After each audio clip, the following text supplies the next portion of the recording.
You are listening to ABC Illawarra with me, Melinda James. My next guest is someone probably well known to many of you, particularly in Kiama. Former Kiama councillor Mark Croxford is also a 20-year Navy veteran and a former media and political advisor to a Minister for Veterans Affairs, so he knows a thing or two about Veterans Affairs. He has started a new website called Veterans Count. We're going to find out a little bit about what it aims to do. But a lot of this, I think, and Mark will confirm this or not, has to do with something that was released in the most recent federal budget, which was this $5,000 cap on the amount of allied health expenditure a veteran was entitled to. They can apply for more funding if needed, but veterans have really spoken out about this, saying that it is a betrayal. Mark Croxford joins us now. Mark, good morning. Good morning, Melinda, and good morning to your listeners. A very good morning to you too. Now, Mark, I had no idea you were a 20-year Navy veteran, so that's quite the military career you've had. Well, actually, I've been out longer than I've been in.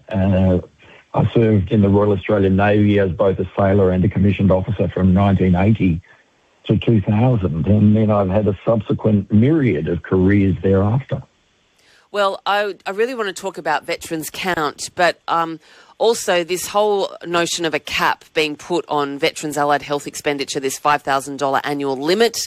Veterans have spoken out about it. I don't know what the very latest is, but this is quite personal for you, isn't it, this cap that was introduced by the federal government? Yeah, very much so, Melinda, but not just for me, for many hundreds of thousands of veterans and the affected families, friends, support workers and clinicians who help veterans survive everyday life. The Albanese Labor government announced a significant number of budget measures across a whole range of portfolios, but particularly in Veterans Affairs. They put the cart before the horse. They announced a budget measure, locked it in. It's baked into the budget so that veterans can only spend up to $5,000 on allied health measures. So that's like physiotherapy, exercise physiology, occupational therapists, psychologists, orthopedics, podiatrists, those sorts of things. Now, many of these veterans can burn up $5,000 within 10 to 12 weeks. What DVA have actually done is said, right, well, we have to rein in the budget, so here's what we're going to do. Let's work out a way that you guys will comply with what we demand of you. And that's just wrong. You should not put a cap on the care for veterans. If you send them and you bend them, you mend them. You don't make their care, their continuity of care, fit into a budget measure. Is this something you've come up against yourself, Mark? Yes, I have, Melinda. Many people will know that I have been on a groundbreaking intravenous ketamine infusion trial or treatment since December 2019. I suffer, diagnosed with complex post-traumatic stress disorder and treatment-resistant major depressive disorder. And I suffered for that for a very long time. I've been on this program since December 2019. I have had 87 infusions. I get them every 4 weeks, whether I need them or not, just to keep my life in balance. Wow, so that's been very effective for you, it sounds like, a ketamine infusion. Well, I'll leave that for others to judge, but I'd like to think so, yeah. Okay.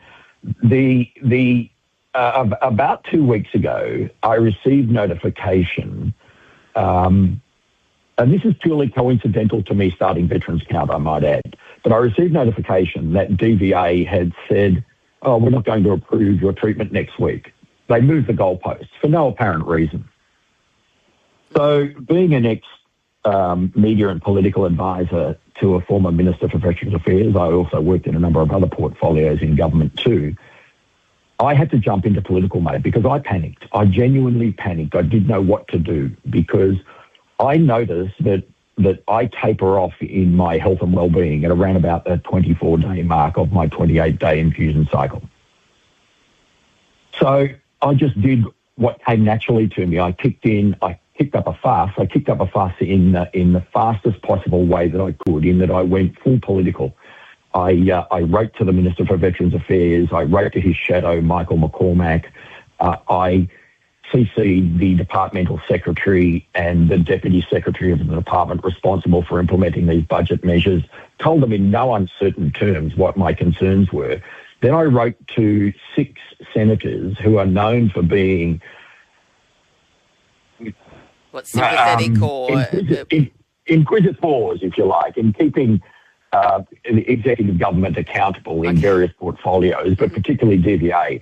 And Jacqui Lambie, to her credit, within minutes of me raising this issue with her, jumped on the phone and got it sorted.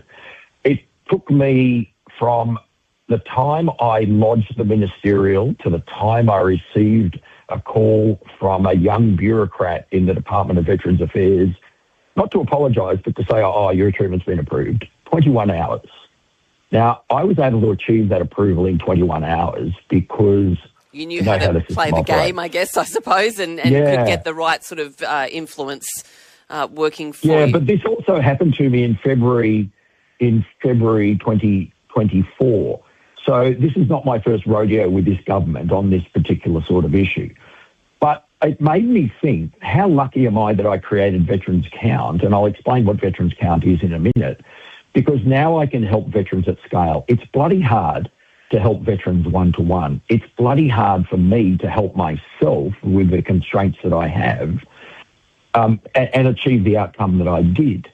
But Veterans Count now helps me help people at scale. It shows MPs, electorate by electorate, how many people in their electorate are connected to Navy, Army or Air Force, past or present, whether that's through their direct service, being family, carers, supporters, clinical workers, or some other connection. And it also asks them to highlight the issues that they want their MPs to know about. Okay, so I mean, we of course would have lots of members of the Defence Force and most particularly the Navy in the electorate of Gilmore is just one example. So what Veteran Counts encourages veterans to get online, say what electorate they live in and talk about what issues affect them the most and what they want to see addressed, yeah? Yeah, it's a very simple process. I've tried to make it as simple as possible. Well, one, for me to be able to understand it, but also for veterans to be able, so that there's no friction. It takes about 60 seconds to watch a walkthrough video that I've put up on the page. It takes about 60 seconds to add your count and register in a particular electorate and identify your issue. And then I simply ask those who have added their count to share it with 5 other people who need to know about this, whether it's Navy, Army, Air Force, past or present, their families, their friends, their carers, their supporters, their clinical workers or whatever. Because we need to make this hidden footprint visible. We need to make this hidden footprint loud. Politicians respond to votes. They cannot say, oh, I didn't know about that, once this gets up and running, because I will be sending it to them, electorate by electorate, to alert them to the issues. And if they choose not to do anything with it, well, the veterans can make their own judgment as to how they will choose to act next. So it's just basically getting veterans a bit more politically engaged and letting federal MPs know that their constituents are watching them. It's a great idea. You've had, just over 1,000 people so far, and you're obviously looking at all veterans and all current serving personnel to get onto Veterans Account and take part. It's pretty easy to find as well, I think. We're currently the 1,090 as of just now.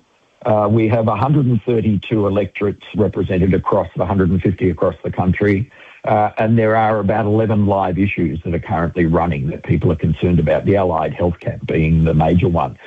Just to your point about Gilmore, Gilmore is actually the most densely populated veteran and ADF serving electorate in New South Wales. Townsville is the most in Australia.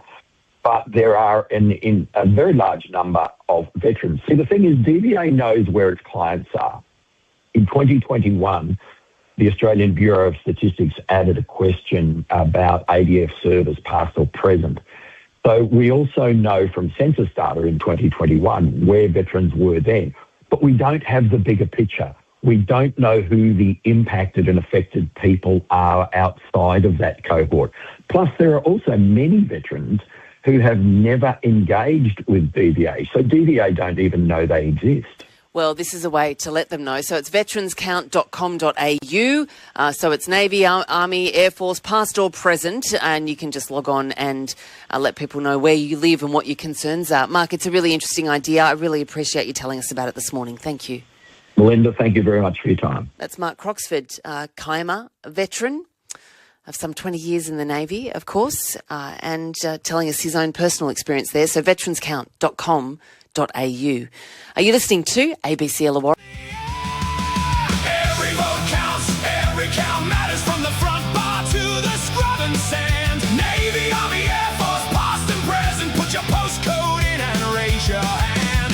At your count, send it round, 5 more voices in your town. Every vote counts, every count matters, make the hidden footprint loud.